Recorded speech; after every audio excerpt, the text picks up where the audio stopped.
একজন পয়গম্বর আল্লাহর সঙ্গে সরাসরি কথা বলেছেন। কথা বলতে নিয়ে কোনো ফেরেশতাও লাগে নাই, ভায়া লাগে নাই, মাধ্যম লাগে নাই।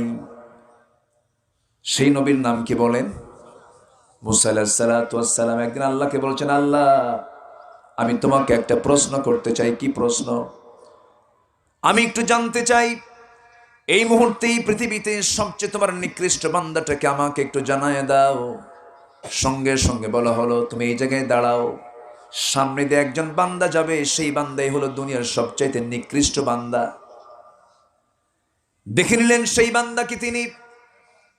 পরক্ষণই প্রশ্ন করছেন, ও আল্লাহ আমি এই মুহূর্তে জানতে চাই পৃথিবীতে সবচাইতে ভালো বান্দাটাকে আমাকে একটু দেখায় দেন।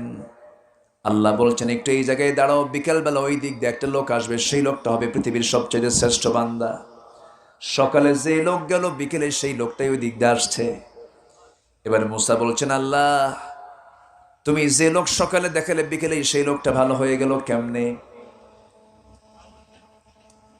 আল্লাহ বলছেন, মুসারে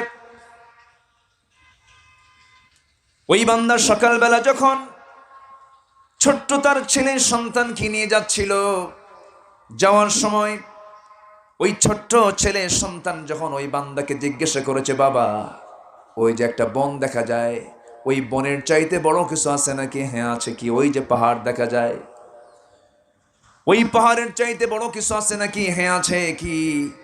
ওই যে আকাশটা দেখা যায়। এবার ছোট্ট বাচ্চা যখন প্রশ্ন করেছে, বাবা আকাশের চেয়ে বড় কিছু আছে নাকি? হ্যাঁ আছে। ওই সময় এই বান্দাটা তার ছেলে কি উত্তর দিতে নিয়ে চোখের পানি ফেলে ফেলে তওবা করে বলছে, ও বাজান এমন প্রশ্ন করেছিস তুই? এই আকাশের চাইতে সবচেয়ে বড় হলেন, সব কিছুর চাইতে সবচেয়ে বড় হলো আমার আল্লাহ তাআলার রহমত, আমার আল্লাহ তাআলার ক্ষমা। জোরে কোন সুবহানাল্লাহ। ওরে মুসা, আমার এই বান্দাটা আমার কাছে তওবা করেছে, আমার কাছে ক্ষমা চেয়ে নিয়েছে, আমি ওকে মাফ করে দিয়ে এই মুহূর্তে এই দুনিয়ার সবচেয়ে পছন্দের বান্দার কাতারে আমি তার নামটা শামিল করে নিয়েছি।